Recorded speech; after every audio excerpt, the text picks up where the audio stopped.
Gostaria de compartilhar com os irmãos nessa noite. Confesso que eu não gosto de trazer mensagens com muitos textos bíblicos, mas hoje eu vou fugir à regra. Hoje eu vou tentar abusar um pouco mais do conhecimento bíblico dos irmãos, mesmo daqueles que não têm, tentar traduzir talvez com um número grande de informações, de forma que tenha um pouquinho de paciência nas leituras.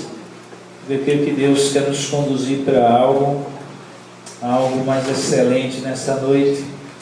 Queria refletir com os irmãos sobre encontros com o Senhor. Nós, domingo passado, falamos sobre a soberania de Deus. Deus é soberano sobre todas as coisas. E Deus estabelece todas as coisas. Dentro da sua soberania, Deus estabelece também pontos de encontros mais fortes que marcam as nossas vidas. Não quero dizer com isso que Deus não está em todos os lugares com você. Pelo contrário, eu creio verdadeiramente que quando eu estiver, o Senhor estará comigo. Onde eu entrar, o Senhor está comigo. Onde eu sair, o Senhor estará comigo. Em todos os momentos, o Senhor está comigo. Mas eu creio também que Deus reserva alguns momentos específicos em que Ele se revela de uma forma muito mais forte sobre as nossas vidas. E que nós podemos ver com mais clareza a mão do Senhor. Nós podemos sentir com mais força, se é a expressão que podemos usar, a glória do Senhor. Nós podemos ver, ouvir melhor a voz do Senhor poderosa. Eu gostaria de começar compartilhando um texto com os irmãos, Salmo 62, versículo 11. Texto que me incomoda muito, que eu tenho refletido muito tempo sobre esse texto. Salmo 62, versículo 11. O Salmo 62 é um salmo de Davi. Davi, o homem que nós cantamos que era um homem de batalhas, mas um homem que teve um ponto decisivo em sua vida, que foi o seu coração. Conta a história de Davi, que Samuel, o profeta que o ungiu, o rei de Israel, foi levado até a casa de seu pai Jessé. Tinha uma fila de irmãos, cada um mais forte do que o outro. E Davi era um dos menores, ainda um adolescente. Franzino não estava nenhum do grupo. E o profeta, quando chegou, cada um que viu, o primeiro que viu, disse: com certeza esse aqui será o rei de Israel, forte, bonito, alto, com certeza é esse. Mas Deus conduziu e deixou uma marca na vida do profeta Samuel. O Senhor não vê como vê o homem. O homem vê o exterior, mas Deus olha o interior, Deus olha o coração. E foi ali que Deus escolheu um garoto chamado Davi, que nem estava lá, mas estava cuidando dos rebanhos do seu pai. E que a palavra de Deus diz lá no texto de 1 Samuel, que no momento que Samuel ungiu Davi, o Espírito do Senhor se apoderou de Davi. E o Espírito do Senhor passou a fazer a diferença na vida daquele garoto. E por isso que ele pôde vencer um grande gigante, de quase 3 metros de altura, Golias. Um garotozinho que nem podia com a armadura vencer um homem de grandes batalhas. E Davi, ele tem grandes experiências com Deus, não só em batalhas e vitórias, mas experiências de comunhão com Deus. No Salmo 62, versículo 11, ele diz assim, Davi, no meio de um salmo que ele fala de circunstâncias da vida, ele chega lá e diz: uma vez Deus falou, 2 vezes eu ouvi que o poder pertence a Deus. Amém. Versículo bonito, né? Eu confesso aos irmãos que toda vez que eu vejo esse versículo, eu fico com uma curiosidade, e que por estudar a palavra de Deus e ir atrás das respostas, eu até já me convenci. Mas eu creio que Deus tem algo mais para as nossas vidas do que o convencimento do intelecto, do pensar, mas de experiências mesmo de vida. Uma vez Deus falou, 2 vezes eu vi, matemática não bate. Deus falou quantas vezes afinal? 1 ou 2? Porque tem 2 ouvidos. Irmãos, esse texto ele vai aparecer essa regra de repetições. Parece muito em Provérbios, o livro de Amós vai aparecer um pouco mais. E se acredita que esse termo é usado naquela época como uma forma de reforçar algo, de mostrar intensidade. E que de forma que se entende que essa expressão literária que vai explicitar, vai reafirmar. Ele diz, uma vez Deus falou, duas vezes eu ouvi que o poder pertence a Deus. O que o versículo está querendo dizer aqui para a gente é que não há o que se discutir. Que Deus falou uma vez, mas ecoa em meu coração constantemente, que o poder pertence a Deus. É algo que não há discussão. Em Apocalipse, no capítulo 19, versículo 2, lá vai declarar que a glória do Senhor, no momento que Davi recolhe ofertas também em 1 Crônicas, capítulo 29, para a construção do templo do Senhor, ele também vai declarar mais uma vez lá, dizendo, olha, o poder pertence ao Senhor. Eu também quero declarar nessa noite, o poder pertence ao Senhor. Não há sombra de variação alguma. Davi, como eu concordo contigo, um homem de experiências com Deus, que o poder de fato pertence ao Senhor. Mas ele não somente ele tem essa certeza que o poder pertence a Deus, como ele começa dizendo, olha, Deus falou. Um Deus poderoso, indiscutível no seu poder, que fala com homens que não têm poder. Um Deus que nos concede momentos sublimes em nossas vidas, momentos fortes. Um Deus que não pode calar, mas um Deus que faz questão de falar. No Salmo 115, o Salmo vai nos alertar e nos vai fazer uma comparação entre o nosso Deus e outros deuses.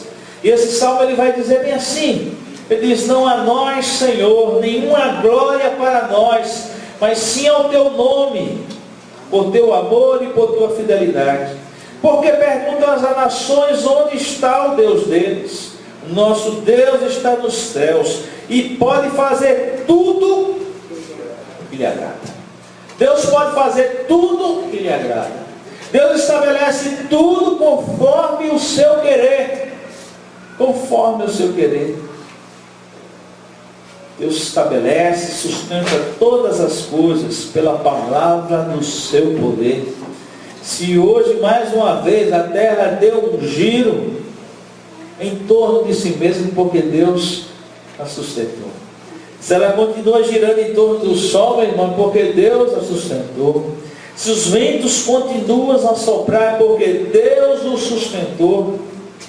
Se o fôlego continua sobre o meu corpo, é porque Deus o sustentou. O seu poder é soberano.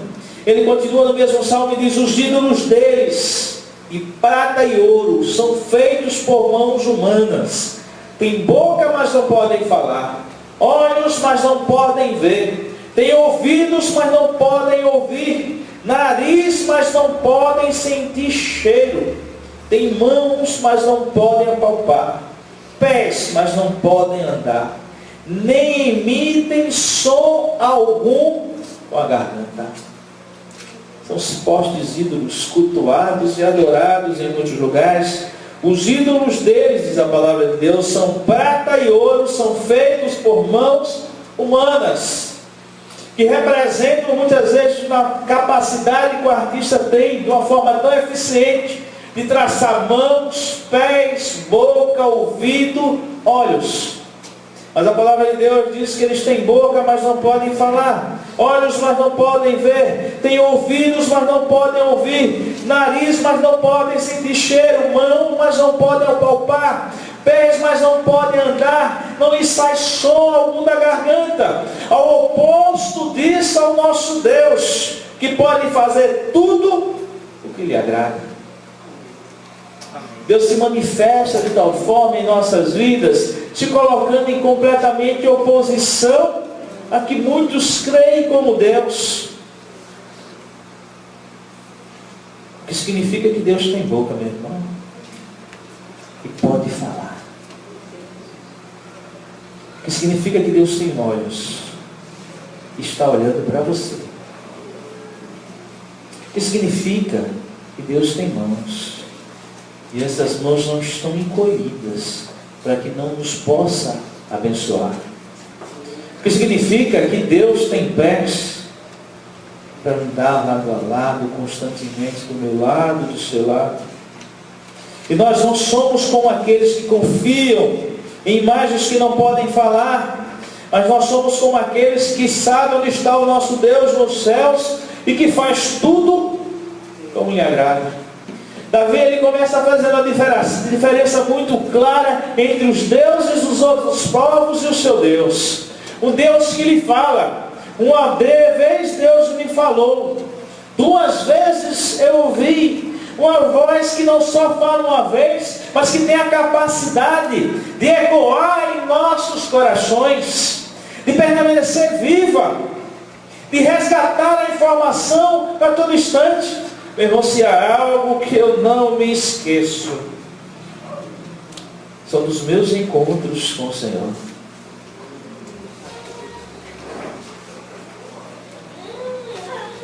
Cada detalhe dos encontros. A nossa vida espiritual, ela começa a ser construída e ao longo da vida nós vamos colocando marcos. E eu confesso, irmãos, tem muitas coisas que nos impactam a vida, e uma das coisas maravilhosas do ministério pastoral, sabe o que é? É que nós escutamos muitas pessoas falando o que Deus tem feito em suas vidas. Carregamos sobre si, é verdade, muitas responsabilidades, mas há um prazer indiscutível, é ouvir o que Deus está fazendo nas vidas. Como é bom conversar com um e ver a mão do Senhor aqui. Como é bom chegar ali e ver a mão do Senhor também ali. Como é bom percorrer Maragogi e ver a mão do Senhor sobre essa cidade. O mesmo Deus que age na minha vida é o mesmo Deus que age na sua vida. O mesmo Deus que me chama, que ergue a sua voz e que quer falar comigo, é o mesmo Deus que quer falar com você. É o mesmo Deus que fala de forma muito clara, que fala com você também. No Salmo 29, versículo 3 e 9, nós já lemos esse texto no nosso boletim. Diz assim: a voz do Senhor ressoa sobre as águas. O Deus da glória troveja. O Senhor troveja sobre as muitas águas. Imagine você na beira do mar. Ondas e mais ondas. Olhos fechados e o barulho das ondas. A voz do Senhor troveja e ecoa bem mais do que todas as ondas. Ela está acima de todas essas coisas. A voz do Senhor é poderosa, a voz do Senhor é majestosa, a voz do Senhor quebra os cedros, o Senhor despedaça os cedros do Líbano. A voz do Senhor corta os céus com raios flamejantes. A voz do Senhor faz tremer o deserto. A voz do Senhor retorce os cavalos. A voz do Senhor, quando ecoa, abala as estruturas da terra. A voz do Senhor, ela é poderosa. Uma das coisas que eu acho mais bonitas na natureza, igreja, se chama os raios. Eu não sei se é porque eu sou físico, tem gente que morre de medo de raio, né? Mas eu acho lindo. Eu não sei pelas influências dos textos bíblicos, viu, irmão? Não sei. Que a voz do Senhor troveja. Confesso, quando eu vejo aquele barulho e vejo aquela capacidade, aquela força da natureza, e que força que tem, eu fico só pensando como é um Deus. A voz do Senhor troveja, a voz do Senhor é forte, a voz do Senhor é uma voz que fala conosco e que nos traz experiências com o Senhor. Eu gostaria de compartilhar algumas experiências que o Senhor tem conduzido os homens. Davi, ele nos fala através dos salmos a sua experiência, de uma voz que fala consigo, e ele é capaz de ouvir, é capaz de ecoar o seu coração, é capaz de produzir vida dentro dele. Mas há outros homens que eu gostaria de compartilhar. A primeira experiência desses homens, eu gostaria de compartilhar a experiência de João. João, que tem um encontro com o Senhor de uma forma forte, lá na ilha de Patmos, já no final de sua vida preso, Impedido da sua liberdade, João tem uma das maiores experiências que um homem pode ter com Deus. Lhe é revelado nos últimos dias. Ele escreve, narrado o livro de Apocalipse com base nas visões que ele tem.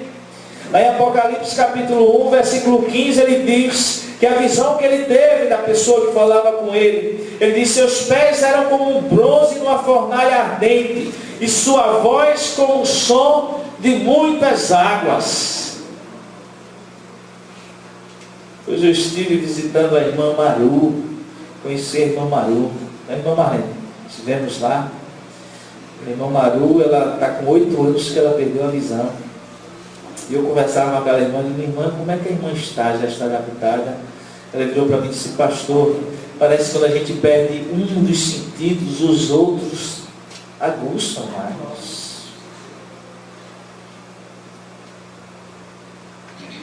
Eu fico pensando o que essa frase, a sua voz como o som de muitas águas, que sentido faz na vida dela?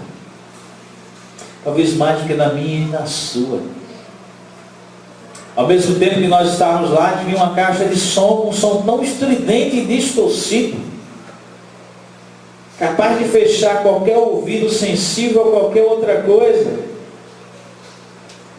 E quantas vezes barulhos os mais estranhos possíveis fazem com que a gente não seja capaz de ouvir adequadamente a voz do Senhor que troveja, a voz do Senhor que é como um som de muitas águas. Mas a experiência maravilhosa é estar à beira-mar e ouvir o barulho das ondas. Cada onda que vem em sua arrebentação, cada barulho que faz, a voz do Senhor como muitas águas. No versículo 10 ele diz: no dia do Senhor achei-me no Espírito, e eu vi por trás de mim uma voz forte como de trombeta. João vai nos falar que a voz do Senhor ela é forte, e ele compara a voz do Senhor como de trombeta. Ele diz que ao ouvir aquela voz, ele se vira para ver quem falava com ele. E quando ele identifica, ao ver quem falava com ele, ele cai. E no versículo 17 ele diz: quando o vi, caí aos seus pés como morto. Meu irmão, os nossos encontros fortes com o Senhor, encontros que temos com Deus, encontros que Deus nos fala de uma forma muito poderosa, só é possível estarmos através da ação de Deus sobre as nossas vidas. No versículo 17 de Apocalipse, capítulo 1, ele vai dizer também: então ele colocou sua mão direita sobre mim e disse: não tenha medo, eu sou o primeiro e o último. Meu irmão, diante da presença do Senhor, nós só permanecemos porque é o próprio Deus que nos sustenta. As experiências que nós temos com o Senhor são conduzidas pelo Senhor. E a partir do momento que nós estamos diante da presença do Senhor, só Ele mesmo para nos sustentar, só Ele mesmo para nos erguer, porque diante da sua grandiosidade, diante do poder que pertence a Ele, capaz de fazer tudo como lhe agrada, todas as coisas sem exceção, nós não somos nada. E João vai nos falar que é o próprio Deus que estende a sua mão daquele homem que, ao ver a glória de Jesus, Jesus agora glorificado. Meu irmão, Jesus não vem mais numa cruz. Jesus é Deus. E Ele vem agora como Deus verdadeiramente julgar. E todo joelho, todo olho verá, todo joelho se dobrará e toda língua confessará que Jesus Cristo é o Senhor. É isso que diz a palavra de Deus. A visão que João tem do Jesus Deus, do Jesus glorificado, leva ao chão. E ele verdadeiramente se volta, porque Deus estende a mão, Deus o faz levantar. A outra experiência, a experiência de Ezequiel, de uma forma muito parecida. A diferença é que João ele tem essa experiência do pós-Jesus. E Ezequiel tem experiências antes de Jesus Cristo. Em Ezequiel, versículo 1:13, ele diz: a palavra do Senhor veio ao sacerdote Ezequiel, filho de Buzi, junto ao rio Quebar, na terra dos caldeus. ali a mão do Senhor esteve sobre ele. A mão do Senhor vem sobre Ezequiel, está sobre a vida de Ezequiel. No versículo 28 ele vem dizer: quando a vi, prostrei-me com o rosto em terra, e ouvi a voz de alguém falando. Ele me disse: filho do homem, fique de pé, eu vou falar com você. Enquanto ele falava, o Espírito entrou em mim e me pôs de pé, e ouvi aquele que ele falava. A experiência de Ezequiel também vai nos mostrar que diante da grandiosidade de Deus, todos nós ficamos prostrados. O lugar de estarmos na presença do Senhor é aos chãos, aos pés de Jesus. Se nós temos que nos levantar, é o próprio Senhor que há de nos levantar. É o próprio Senhor que há de falar conosco, é o próprio Senhor que há de estender a sua mão e nos fazer ficar de pé, como fez com João. Ou o próprio Espírito que há de entrar em nós e nos fazer erguer de fato, prontos para ouvir o que o Senhor tem para falar conosco. Prontos para ouvir o que Deus, com a mensagem do Senhor, tem para nós. Com o profeta Isaías, lá no capítulo 6 do livro de Isaías, não é diferente. Ele diz que no ano em que morreu o rei Uzias, eu vi o Senhor assentado no trono alto e exaltado. Ele via os serafins com suas asas, cobrindo os pés, com duas voando, e proclamando uns aos outros: Santo, Santo é o Senhor dos exércitos, a terra inteira está cheia da sua glória. A expressão que o profeta traz, ele diz: então gritei, ai de mim, estou perdido. A expressão do profeta é de desespero, porque vai ser consumido. Diante da santidade do nosso Deus, diante da glória e da honra que lhe é devido, o profeta reconhece em si logo a sua condição, a necessidade que ele tem do auxílio do Senhor para poder entrar na presença do Senhor. Irmãos, nós não podemos estar na presença de Deus sem o auxílio do próprio Deus. Só uma forma de estarmos diante da presença do Senhor é Deus nos levando a Ele e Deus nos sustentando em sua presença. Não há como eu entrar na presença do Senhor por conta própria e sair ileso da manifestação da glória do Deus que pode todas as coisas. Não há como eu ouvir uma voz que é como o som de muitas águas, como relâmpagos e trovões, e eu não ser consumido. Só uma forma de eu entrar diante da presença do Senhor, poder depois me apresentar e dizer: contemplei a grandeza do Senhor, é através do sustentar de suas mãos, é através do que Ele pode fazer. O profeta Isaías diz: ai de mim, estou perdido, pois sou um homem de lábios impuros e vivo no meio de um povo de lábios impuros. E os meus olhos viram o Rei, o Senhor dos exércitos. A visão que ele tem a partir daí diz que então um dos serafins voou até mim, trazendo uma brasa viva, que havia tirado do altar com ardenais. Diz que aquela brasa chegou em sua boca e tocou em sua boca. E o serafim disse para ele: veja, isso tocou os seus lábios, por isso a sua culpa será removida e o seu pecado será perdoado. A partir desse momento, Deus vem e fala com o profeta. Ele diz: quem enviarei? Quem irá por nós? Para ouvirmos, para estarmos na presença do Senhor, nós precisamos de fato da intervenção do Senhor. Não há como ter experiências com o Senhor, porque não falar do homem chamado Saulo, antes perseguidor da igreja, depois perseguido por causa do amor do Evangelho.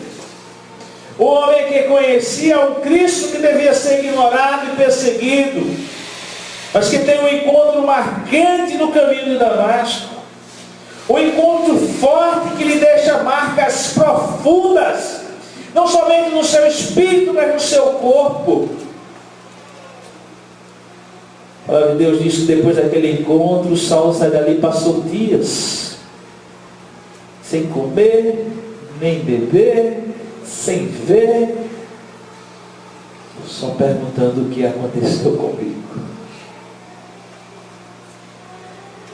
Até que um homem, servo do Senhor, se aproxima dele, impõe as mãos, ora, e dos seus olhos caem como escamas. E a partir daquele momento, ele volta a enxergar um mundo que não era mais o mesmo, mas o mundo que havia sido transformado, o mundo que ele não era mais perseguidor, mas que de fato passava a ser perseguido. Os encontros que nós temos com Deus deixam marcas profundas em nossas vidas. E nós precisamos do auxílio da mão do Senhor estendida sobre as nossas vidas para nos sustentar. A intervenção de Deus em nossas vidas, irmãos, ela só é possível. Esse diálogo Deus-homem, Deus, ele só é possível através da ação do nosso Deus. Eu sou incapaz de me aproximar de Deus e permanecer como eu estou. Só posso me aproximar de Deus através da ação do nosso Deus. Há outra experiência que eu gostaria de compartilhar com os irmãos, a experiência do profeta Elias. Elias teve encontros com o Senhor. E nesses encontros que ele teve com Deus, Minho, por favor, Minho. Nesses encontros que ele teve com Deus, Deus deixou marcas profundas nele. Há um dos encontros narrado em 1 Reis 19, do versículo 11 ao 13, em que Deus começa um encontro com Elias. Deus fala de forma forte com Elias, e depois ele volta, como se tudo começasse de novo, em que diz assim o texto bíblico: o Senhor lhe disse: saia e fique no monte, na presença do Senhor, pois o Senhor vai passar. Então veio um vento fortíssimo que separou os montes, esmigalhou as rochas diante do Senhor, mas o Senhor não estava no vento.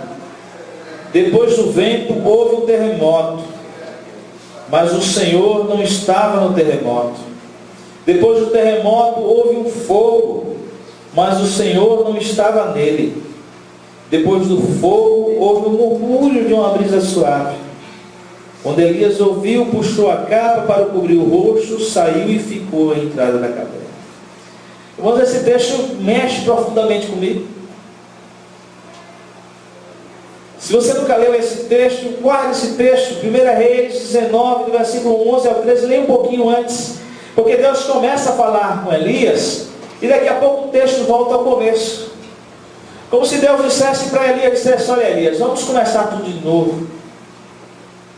Entra aí que eu vou chegar, eu vou passar, se prepara que eu vou passar. Se prepara bem, porque eu vou passar, eu vou ter um encontro contigo. E Elias fica na caverna esperando o Senhor passar. E diz o texto que a primeira coisa que ele ouve é um vento fortíssimo que separou os montes e esmigalhou as rochas. Mas o texto ele diz mais uma vez: olha, mas o Senhor não estava ali. O Deus que troveja, o Deus que é como um som de muitas águas, ele não estava no vento forte. Depois o texto continua e diz: depois do vento houve um terremoto, a terra tremeu, as rochas sentiram. Mas o texto continua dizendo: mas o Senhor não estava no terremoto. Depois do terremoto houve um fogo, mas o Senhor não estava nele. E por último diz: depois do fogo houve um murmúrio de uma brisa suave. O mesmo Deus que age de uma forma tão forte, tão poderosa. É um Deus que tem a capacidade tão grande de chegar diante de nós como uma brisa suave sobre as nossas vidas. Muitas vezes nós esperamos as ações fortes do nosso Deus. Meu irmão, quantas vezes você esperou ouvir a voz do Senhor como um trovão, como o poder de um raio que cai dos céus, ou como ondas grandes que assolam as praias? E quantas vezes o Senhor veio como uma brisa suave? O que fala profundamente ao meu coração também, irmãos, é esse profeta chamado Elias. Que homem de Deus! Mesmo no momento que ele estava em conflito consigo mesmo, dialogando com Deus, ele, ao ouvir tudo isso, depois de ouvir o murmúrio de uma brisa suave, o texto diz: quando Elias ouviu o quê? A brisa suave. Sabe o que ele fez? Puxou a capa para cobrir o rosto, saiu e ficou à entrada da caverna. Senhor, fala, o teu servo está aqui. Essa experiência com Deus, irmãos. Ele não sai quando o vento forte chega. Ele não sai quando a terra treme. Ele não sai quando o fogo cai do céu. Mas quando a brisa suave chega, ele sai, porque ele sabe que a presença do seu Senhor está naquele lugar. Esse é um dos outros textos que incomoda muito o meu coração, como o texto de Davi, que nós acabamos de ler. Uma vez Deus me falou, 2 vezes ouvi que o poder pertence a Deus. Incomoda muito o meu coração pela intimidade que o profeta passa a ter com Deus, um homem de experiências com o Senhor. Irmão, Deus quer produzir em nossas vidas experiências com Ele. Deus coloca à nossa disposição as experiências com Ele. Deus intervém em nossas vidas, querendo causar em nós impactos, mudanças de vida, porque nós temos experiências com o Senhor. Muitas vezes experiências fortes que nos sacodem, nos abalam as estruturas. Mas muitas vezes também Deus produz experiências tranquilas, como brisas suaves. Deus age de diferentes formas. Nós só precisamos estar atentos à sua ação. Baixe sua cabeça nesse momento.